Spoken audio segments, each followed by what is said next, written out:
Antes de que el tiempo tomara forma ya existian.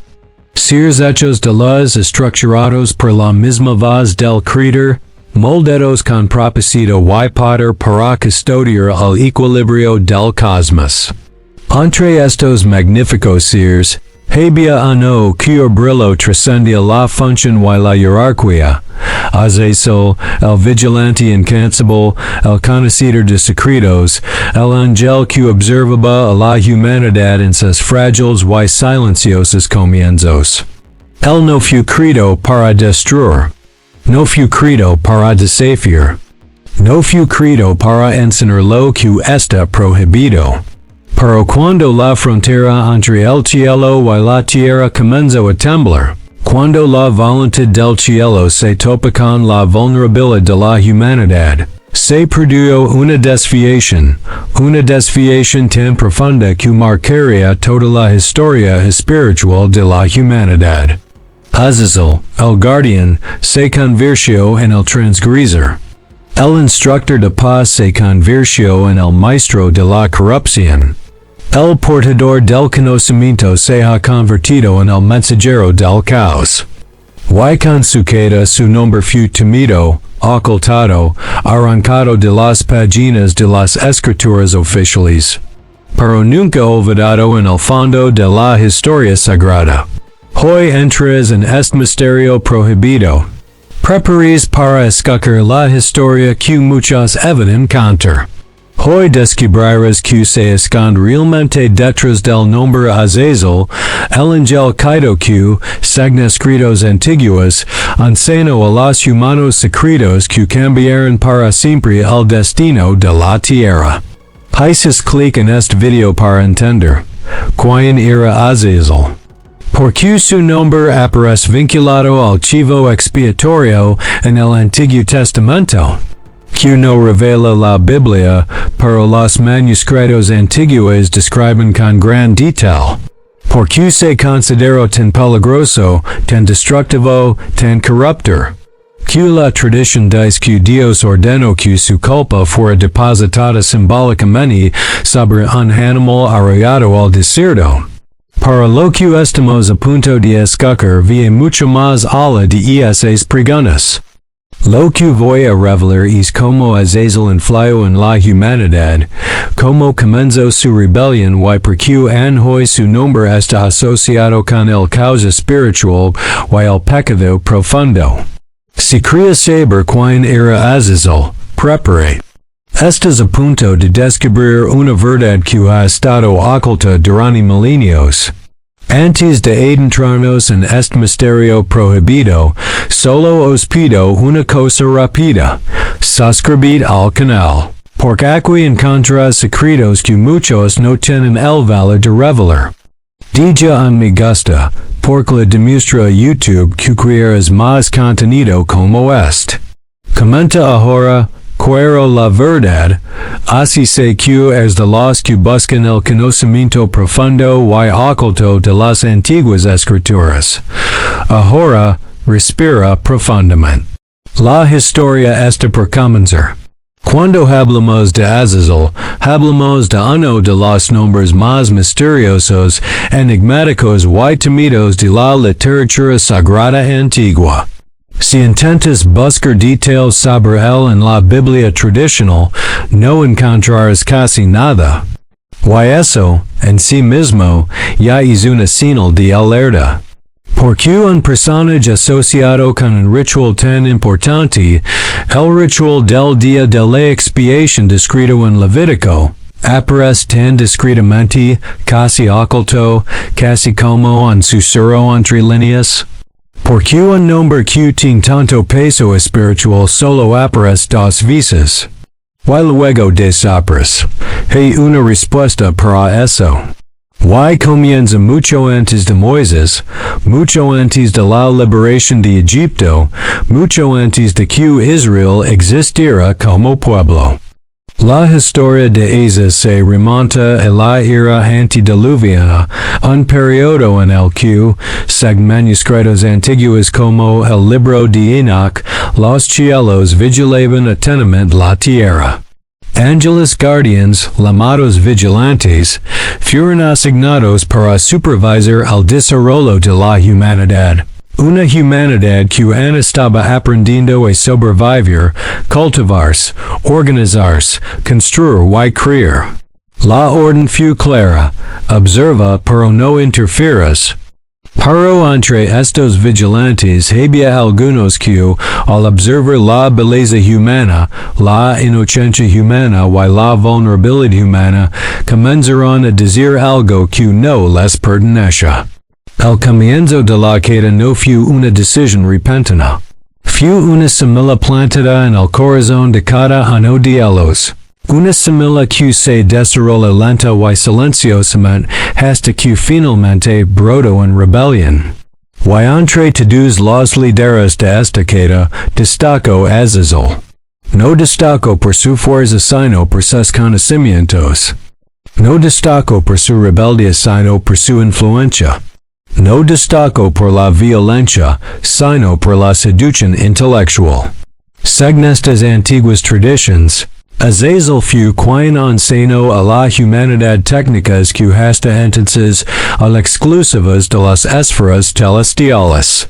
El uso de metals, la fabricación de armas, pulido de espejos, el arte de la cosmética, encantamientos, acertijos, y formas avanzadas de manipulación espiritual y material.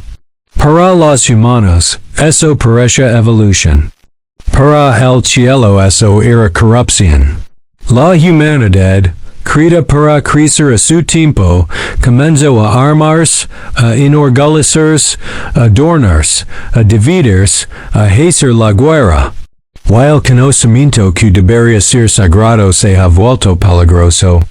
Según estos escritos, Azazel transformó el mundo, pero no como guardián, como corruptor. Y es precisamente aquí donde comienza la tensión en torno a su nombre. La Biblia tradicional no desarrolla esta narrativa.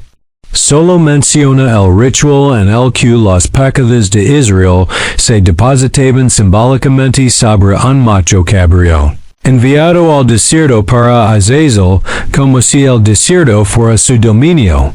Pero, ¿por qué es eso? ¿De dónde sale esta figura tan fuerte, tan oscura, tan aislada? ¿Por qué el desierto es el lugar asociado con él? ¿Qué tiene esto que ver con el destino del mundo antiguo? Para entender esto, necesitamos remontarnos al momento más crítico de la historia de los vigilantes. Según la tradición, cuando Dios vio que la tierra estaba siendo corrompida por la mezcla de ángeles y humanos, por la enseñanza de secretos prohibidos y por la propagación del caos y la violencia, se decretó una sentencia. Los guardias de seguridad serían castigados. Pero Azazel sería castigado de una manera especial. Dios ordenó que lo arrestaran, lo encadenaran, lo arrollaran al desierto, lo cubrieran con oscuridad y lo mantuvieran así hasta el día del juicio final. Y es precisamente por eso que su nombre está relacionado con el chivo expiatorio, un símbolo de la culpa que se eleva al desierto, a un lugar donde el mal queda aislado y se le impide regresar al pueblo. Pero hay más, mucho más. Lo que pocas personas saben es que, para varias tradiciones judías antiguas, el ritual del Levítico no era meramente simbólico. Fue un recuerdo de que un día, al principio de los tiempos, una entidad poderosa intentó destruir el plan de Dios para la humanidad. Y que cada año Israel recordaba esta queda, enviando los pecados de regreso al desierto, al lugar de exilio del ángel caído. A partir de aquí te darás cuenta que la historia de Azazel es mucho más profunda que lo que está escrito. Y eso es precisamente lo que hace que esta narración sea tan fascinante. La sensación de que algo está oculto, escondido, enterrado a propósito. ¿Por qué enterrar? porque ocultarlo? Quizás porque la humanidad no estaba preparada. Quizás porque el conocimiento podría convertirse en fascinación, o la fascinación en ruina. El hecho es, la historia de Azazel es la historia de un ser que cruzó la frontera entre el cielo y la tierra, y nunca pudo regresar. Y esto es solo el comienzo. La historia de Azazel se vuelve en más intensa cuando nos adentramos en el mundo que lo rodea. Para entender en quién se convirtió, y por qué su figura es tan temida y preservada silenciosamente en las tradiciones antiguas, necesitamos comprender el entorno de los vigilantes, esos ángeles enviados a la tierra con un único propósito: observar, menos libres, no ancianos, no influir. Solo observando. Los vigilantes formaban un grupo específico dentro de la jerarquía celestial. Eran espíritus de autoridad y vigilancia, dotados de un profundo conocimiento sobre la creación y el funcionamiento del cosmos. Presenciaron el desarrollo de la humanidad desde sus inicios, observando desde la distancia el progreso de un ser frágil, pero con un potencial extraordinario. Pero el potencial es algo peligroso. Un ser en crecimiento, ingenuo, curioso, impresionable. Es como un gerón todavía blando en las manos de quien lo moldea. Y fueron precisamente estos seres impresionables los que comenzaron a despertar emociones sin precedentes en los vigilantes. Imaginemos por un momento ser una criatura hecha de luz, milenaria, acostumbrada a la perfección celestial, y de repente presenciar seres tan frágiles, tan limitados, pero dotados de creatividad, emoción, deseo, vulnerabilidad y libertad. En esencia, eran todo lo que los ángeles no eran. Y eso desató algo: deseo, celos, fascinación. Un deseo de acercarse, de participar, de enseñar, incluso si eso significa violar una orden directa del Creador. Según el Libro de Enoc, unos 200 ángeles descendieron al monte Hermon para forjar un pacto de rebelión. Y entre estos ángeles había nombres que resuenan como truenos en las tradiciones antiguas: Semjaza, Araquiel, Sariel, Birakel, y Azazel. Pero aquí hay un detalle crucial. No fue Azazel quien inició la rebelión, pero sí quien más la profundizó. Semjaza, según los escritos, fue el líder formal de la queda de los vigilantes. Para Azazel fue el responsable de defender el conocimiento prohibido que transformaría esa rebelión en una catástrofe. Para entender esto, necesitamos entender qué es el conocimiento prohibido. Estos no son secretos ordinarios. Hablamos de información que moldea la realidad. Técnicas que aceleran las civilizaciones. Herramientas que dan poder, y el poder corrompe. Mientras que los otros vigilantes enseñaban artes específicas, astrología, signos de tierra, ciclos celestiales, Azazel enseñaba aquello que eleva a los seres humanos más allá de su estructura natural. Metalurgia, algo que solo se descubriría de forma natural milenios después. Enseñarla con tanta antelación significó permitir que una civilización primitiva se convirtiera en una civilización armada.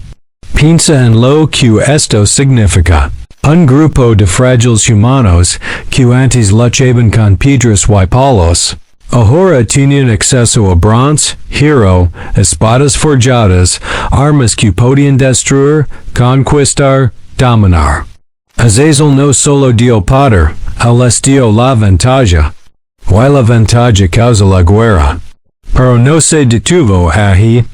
También enseñó el arte de la belleza artificial, algo que hoy nos parece común. Pero que fu revolucionario en su época.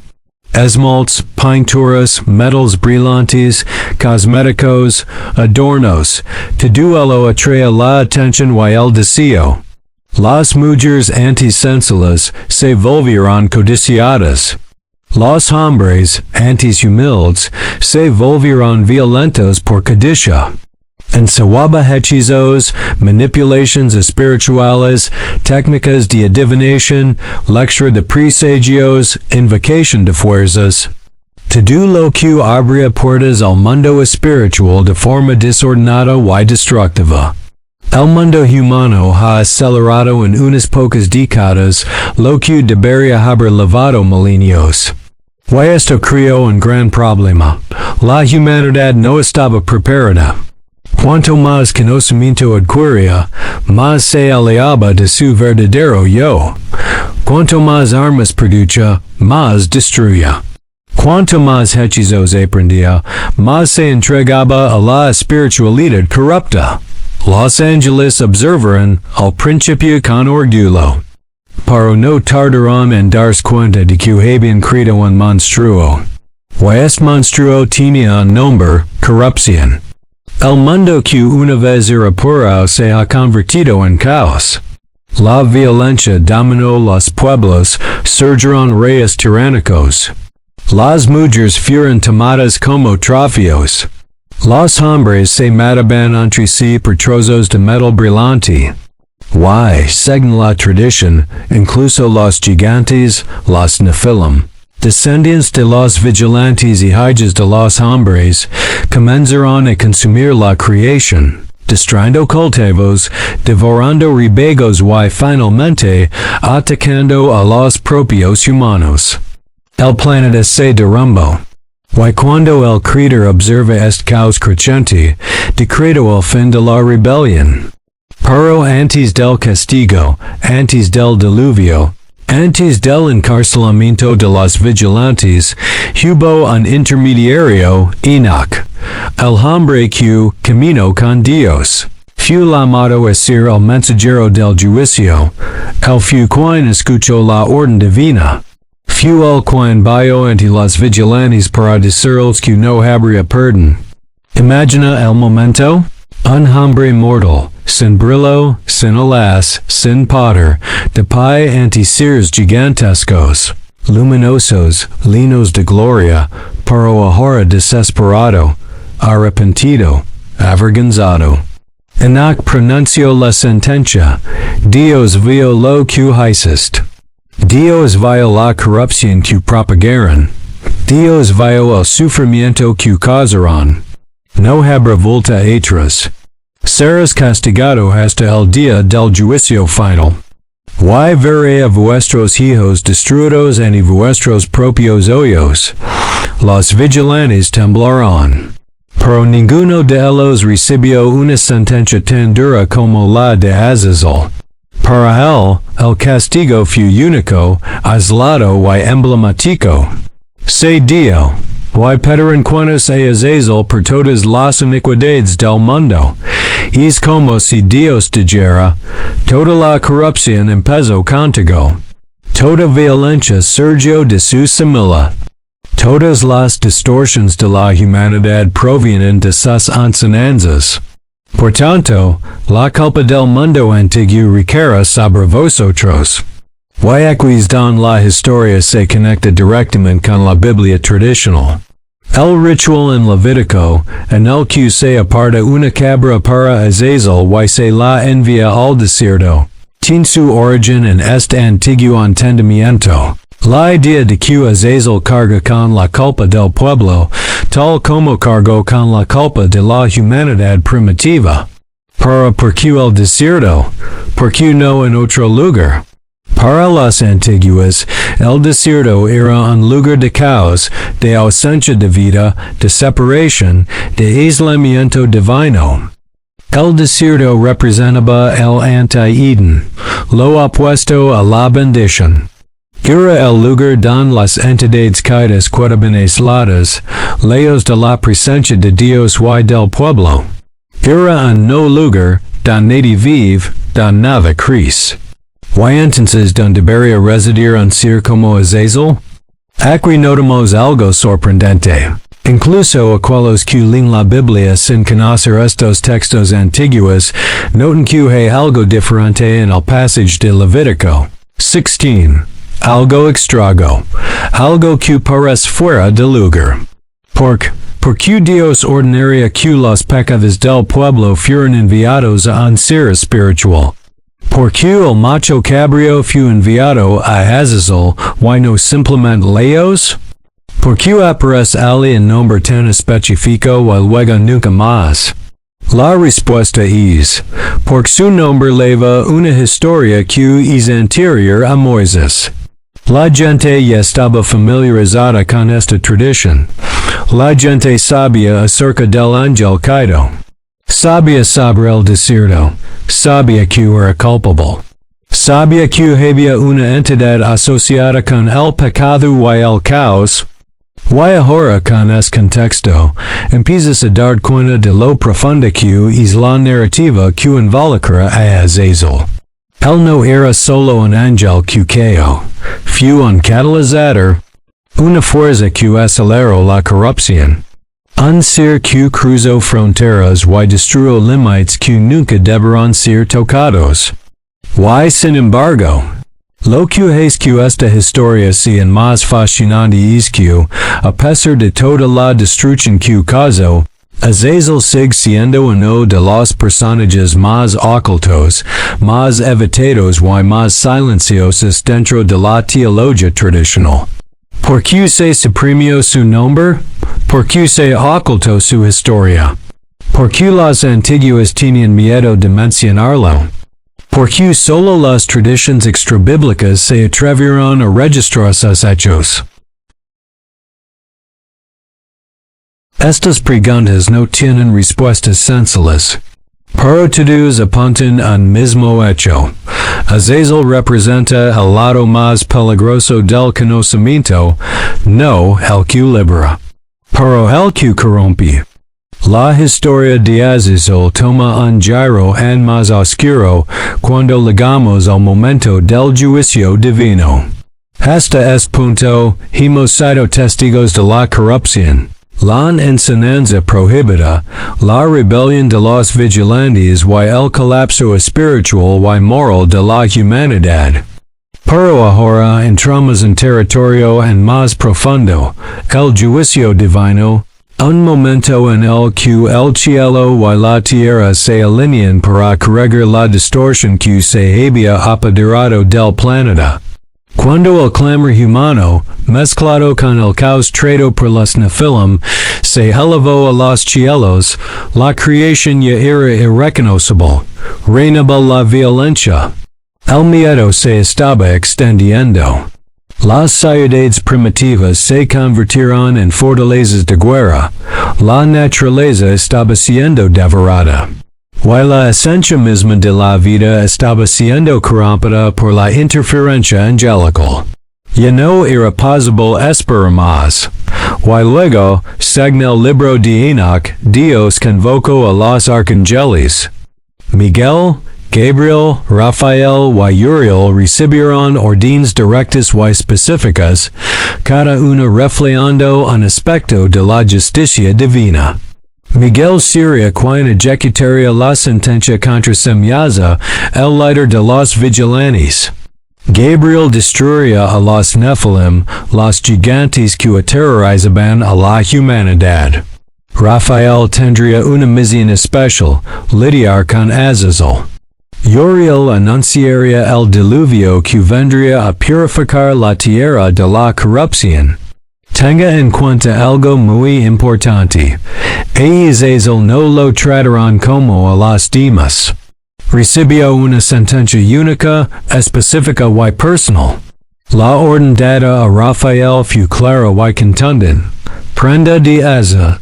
Agarralo por las manos y los pies, echarlo a la oscuridad, abra el desierto ardiente. Écalo ahí, cabrelo con piedras afiladas, dalo ali para siempre. Hasta el día del juicio final. Esta frase es una de las más duras registradas en los textos espirituales antiguos. Y lo más impresionante es que es directa, detalada y específica. Azazel quedaría aislado, no destruido. Sería encarcelado, no aniquilado. Viviría con el peso de su propia corrupción, no sería borrado de la existencia. Y aquí comienza nuestra preparación para el clímax. Pero antes de continuar, necesitamos entender un detalle crucial. ¿Por qué el desierto? El desierto no es solo un lugar físico sino también espiritual. Es sinónimo de aislamiento, ausencia de presencia divina, vacío y caos. Es un lugar donde nada crece, donde no hay vida, donde reina el silencio. Es un eco lejano del abismo primordial.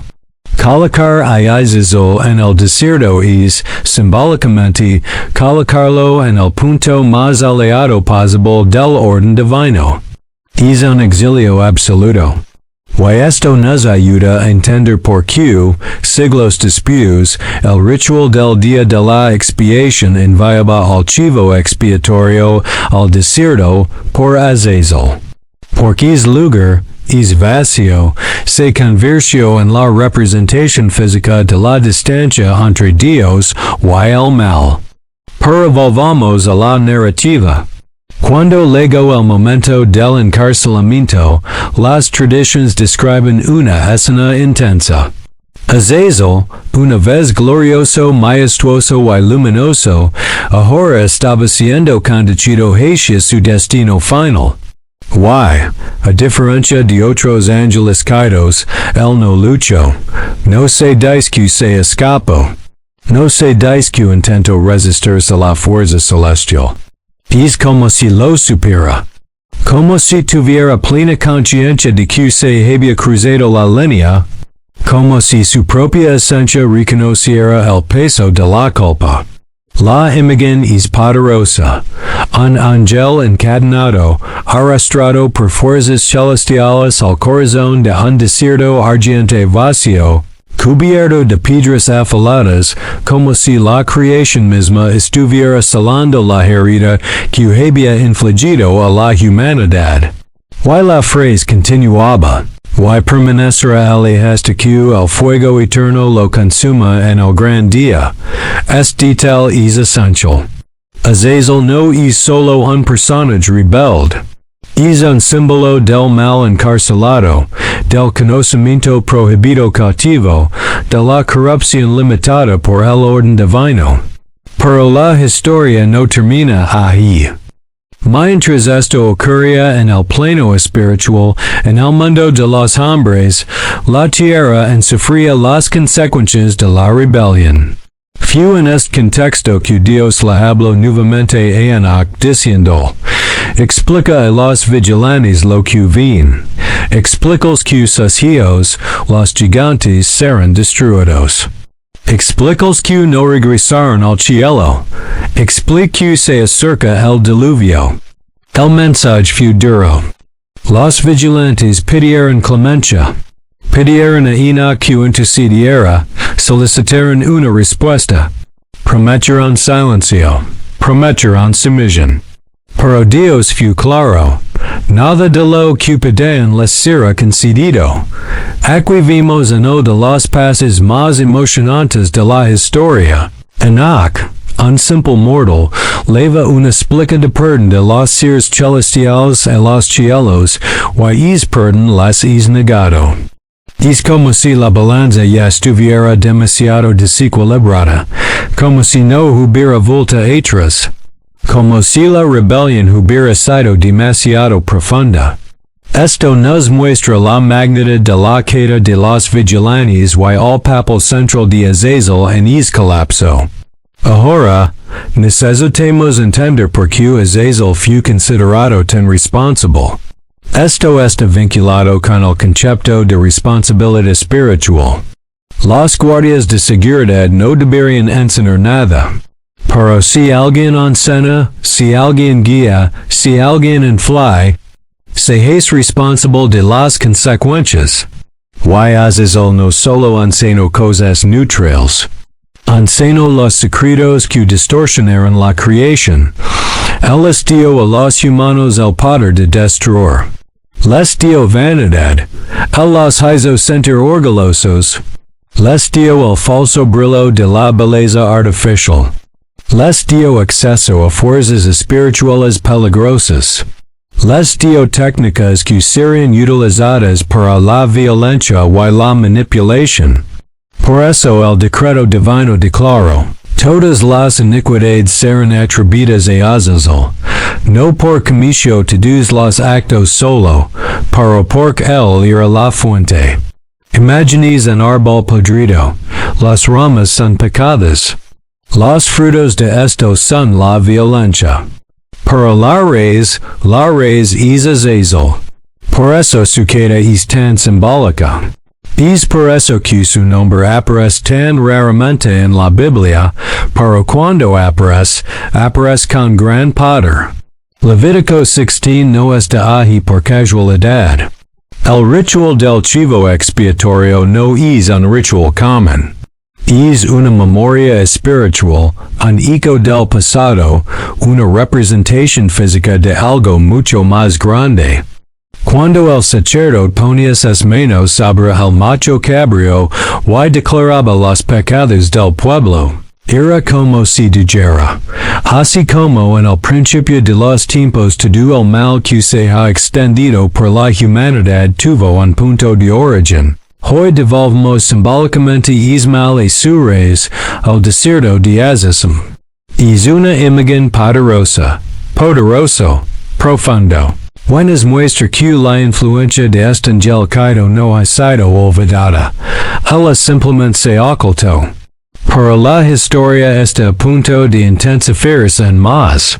Ahora que entendemos la rebelión, el juicio, el encarcelamiento y la conexión con el ritual bíblico, estamos listos para entrar al punto más dramático de todos, el clímax, que revelará el significado último de la queda de Azazel, su conexión con el destino de la humanidad y la respuesta definitiva a la pregunta que impulsa este video. ¿Por qué fue Azazel el ángel que culpó sobre el mundo? Hemos llegado al punto más crucial de esta narración. Ahora que entendemos el escenario de los vigilantes, la queda de los ángeles, el papel de Azazel en el caos de la humanidad antigua y la sentencia pronunciada en su contra. Es hora de revelar el significado final, aquello que todos los sabios sueltos y responde a la gran pregunta. ¿Por qué Azazel fue separado, aislado, castigado y recordado simbólicamente en el ritual del chivo expiatorio? Para ello, necesitamos comprender un principio espiritual que recorre toda la teología antigua. El principio del origen de la corrupción. Muchos creen que el mal comienza con actos aislados, con elecciones individuales, con pequeñas desviaciones. Para las antiguas tradiciones espirituales presentan una visión diferente. El mal profundo no surge del caos. Nace de la corrupción de algo sagrado. Y Azazel representa exactamente eso. No era un rebelde cualquiera. Él no era un enemigo de Dios en el sentido común. Él no libró guerras en el cielo, no dirigió ejércitos angelicos destructivos, no se sentó en el trono de las tinieblas. No. Su pecado fue más sutil y, por tanto, más devastador. El pecado de Azazel fue pervertir el propósito del conocimiento divino. Mientras que la mayoría de los vigilantes cayeron por pasión, deseo o curiosidad, Azazel cayó por algo más profundo, por el atractivo del poder que el conocimiento prohibido ofrece a los humanos. Cuando Azazel ensayaba metalurgia, no solo ensayaba artesanía, ensayaba guerra. Cuando ensayaba sobre cosméticos, no ensayaba sobre belleza, ensayaba sobre vanidad y seducción. Cuando en sawaba hechizos, no en sawaba espiritualidad, en sawaba manipulation, lo que Azazel seno no era un conocimiento neutral. Fue el conocimiento lo que alteró la naturaleza humana. Fue el conocimiento lo que aceleró la corrupción. Fue el conocimiento lo que inclinó la balanza del mundo. La Biblia no detalla esto, pero las tradiciones antiguas gritan esta verdad entre líneas. Es precisamente por eso que Azazel se convierte en una figura tan única. Es el punto donde el cielo toca la tierra y se contamina. Es el momento en que lo sagrado se vuelve profano. Ahora, presten mucha atención, porque este es el punto más fuerte, más profundo y más teológico de la narración. El momento en que se cumple la promesa hecha en él. El ritual del chivo expiatorio no era mente un gesto simbólico, fue único, un recordatorio. Un recuerdo espiritual del juicio de Azazel. Cada año, en el día de la expiación, los pecados de Israel eran colocados sobre la cabeza de un macho cabrío vivo, y este animal era enviado al desierto. El mismo desierto donde Azazel había sido encarcelado, según la tradición. No fue un acto de adoración a Azazel. Ni siquiera fue un intento de complacerlo. Fue un acto que afirmó: el mal no tiene cabida entre nosotros. El mal debe ser expulsado. El mal debe regresar al lugar de don vino, y eso es extraordinario. El macho cabrío cargó con la culpa del pueblo, así como Azazel cargó con la culpa de la humanidad antigua. Lo que Azazel inició, no lo ganara. Lo que ha sido corrompido, será purificado. Azazel no es solo un ángel caído. Él es el símbolo de la corrupción que intenta entrar en el mundo. Y el ritual del chivo expiatorio es un símbolo de resistencia espiritual contra esta corrupción. Esto es demasiado poderoso para ignorarlo. Ahora llegamos a un punto en más profundo. Azazel, según las tradiciones antiguas, es más que un personaje. Es una metáfora, una parábola, un retrato de la guerra invisible entre el conocimiento y la moral. Representa lo que sucede cuando el talento se convierte en orgullo, el conocimiento se convierte en un arma, la belleza se convierte en vanidad, la espiritualidad se convierte en manipulación, el poder se convierte en dominación. Azazel es el camino del casi sagrado, casi permitido, casi esclarecer. Pero es precisamente en el casi donde reside el peligro. Su queda demuestra que no todo lo que brilla es luz. No todo lo que parece evolución es progreso. No todo conocimiento es una bendición. No toda revelación es divina. A veces, es precisamente el conocimiento que más fascina, el que más destruye. Este es el mensaje oculto que se extiende a lo largo de milenios. Según Enoc, Azazel permanece encarcelado hasta el día de hoy. Está encadenado, preso en lo profundo del desierto, esperando el día del juicio final. Esto tiene dos significados espirituales. 1. El mal puede ser contenido. El mal no tiene libertad absoluta. Hay un límite, hay una frontera, hay justicia. 2. El mal no fue destruido pero fue derrotado. Azazel todavía está vivo, pero no tiene poderes. Permanece consciente, pero no tiene influencia. Todavía existe, pero no domina. Es la representación perfecta de la victoria divina sobre la corrupción. Ahora llegamos a la profunda reflexión que pedís para concluir el guión. la lechen, la moralea, el mensaje que diga al espectador satisfecho, impactado o emocionalmente realizado. La historia de Azazel no trata solo de un ángel caído. Se trata de nosotros. Se trata de lo que hacemos con el conocimiento que recibimos. Se trata de cómo gestionamos el poder que tenemos. Se trata de cómo lidiamos con aquello que nos fascina. Se trata de los límites que elegimos cruzar. Oh no, Azazel cayó no por hizo algo grande, sino por cruzó una pequeña línea, la línea de la obediencia. Y lo levo un paso más allá. Un paso que parece pequeño, un paso que parece inocente. Pero es paso alano el camino para el caos. Hoy en día, nos enfrentamos a las mismas decisiones todos los días. Pequeñas decisiones que parecen inofensivas. Pero ellos moldean nuestro destino. La historia de Azazel nos recuerda que, no todo lo que podemos hacer, debemos hacerlo no, se debe cruzar cualquier puerta abierta. No todas las oportunidades son una bendición. No todo conocimiento es iluminación. Y no toda enseñanza proviene de la fuente correcta. Es una reflexión profunda sobre la responsabilidad, sobre los límites y sobre el propósito.